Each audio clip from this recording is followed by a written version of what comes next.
Oh no. This is bad.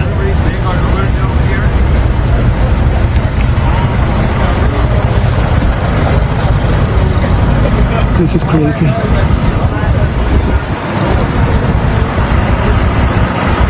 Molly, and I'm seeing people, on the January 30th to 31st, 2026. North Carolina, United States.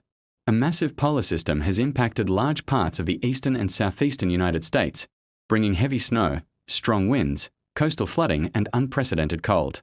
More than 100 people have died, thousands of road accidents have occurred, and hundreds of thousands of homes and businesses have been left without power.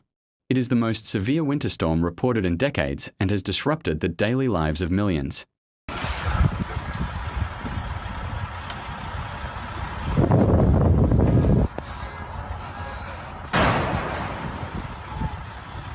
The system, in its third appearance, swept across parts of the eastern and southeastern United States on Saturday, January 31st, 2026, bringing heavy snow, high winds, coastal flooding, and record-breaking cold. The Charlotte and Greensboro areas alone received more than 10 inches of snow, while the Outer Banks coastal region was hit by high winds that caused minor flooding. Nearly 50 people died in those states, and hundreds of thousands of customers were left without power.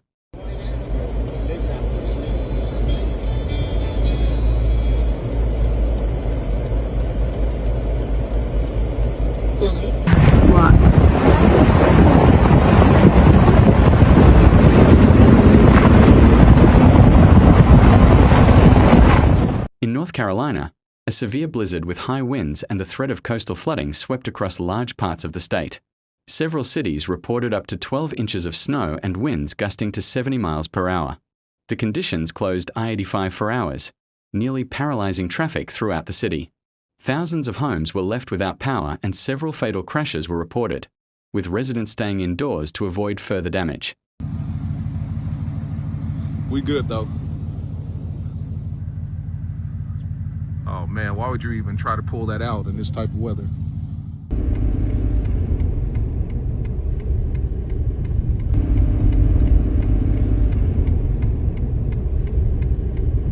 In South Carolina, a snowstorm with strong coastal winds caused widespread disruption. The cities of Columbia and Myrtle Beach received nearly 8 inches of snow along with strong coastal winds, increasing the risk of minor flooding. In Georgia, a severe winter storm with record cold and snowfall affected the upstate, including Atlanta and surrounding areas. Moderate to strong winds reduced visibility, disrupted traffic, and closed some roads. 9 or 10 or so, I don't know.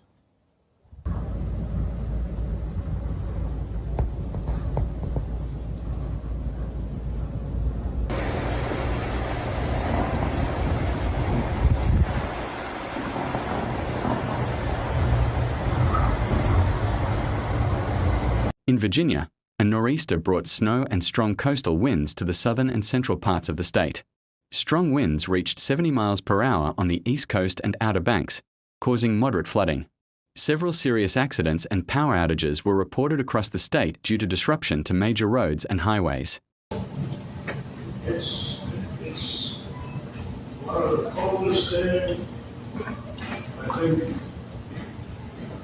you're there, you're In New York, a severe winter storm brought snow and relatively strong winds to the upstate and urban areas.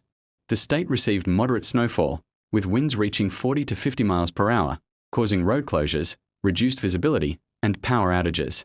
In New England, the nor'easter brought coastal snow that was less severe than in the Carolinas, with most areas reporting around 6 inches of snowfall.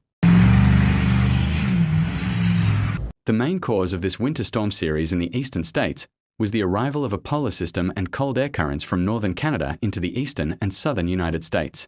This system, when encountering warm and moist air on the Atlantic coast, created the right conditions for the formation of severe blizzards and nor'easters, bomb cyclones. Precipitation and wind intensity generally decreased from south to north. This meant that North and South Carolina and Virginia experienced the most impacts and disruptions, including heavy snowfall, high winds, coastal flooding, widespread power outages, and road closures.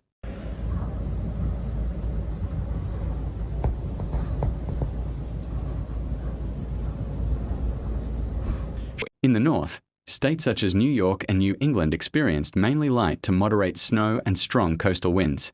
In these areas, disruptions were mostly related to transportation and reduced visibility on roads, and human losses remained limited. Overall, the most human and traffic damage was reported in the Carolinas, Virginia, and Georgia, where snowstorms and extreme cold caused road accidents, disrupted daily life, and knocked out power to thousands of homes.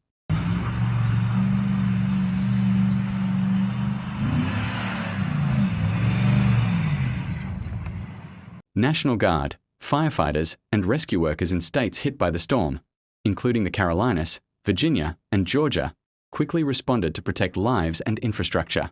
They cleared roads of snow and fallen trees, reopened major routes, and helped vehicles stranded on highways.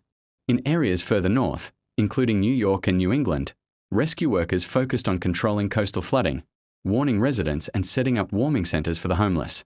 Emergency food, water, and fuel distribution teams were also set up for affected families. You getting it? You getting it? You getting it? Oh, you're slopping yourself. Get that snow, get that snow.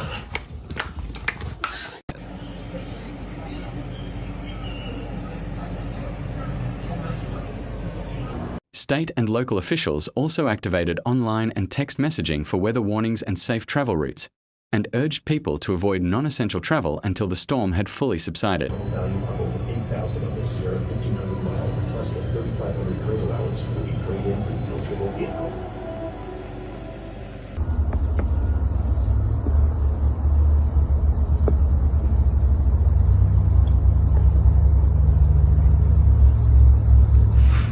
These measures helped reduce the human impact of the storm and prevented an increase in road accidents and potential fatalities, although some areas still face power outages and limited access to essential services.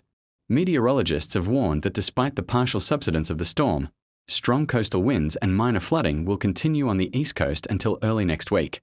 People across the storm-affected areas have been advised to avoid non-essential travel and to keep their heating and safety equipment ready. Sky with these big fat flakes. Oh my God. We are not ready. But it's here. Boop. This is what's coming down right now. Big, thick, and coating everything. But this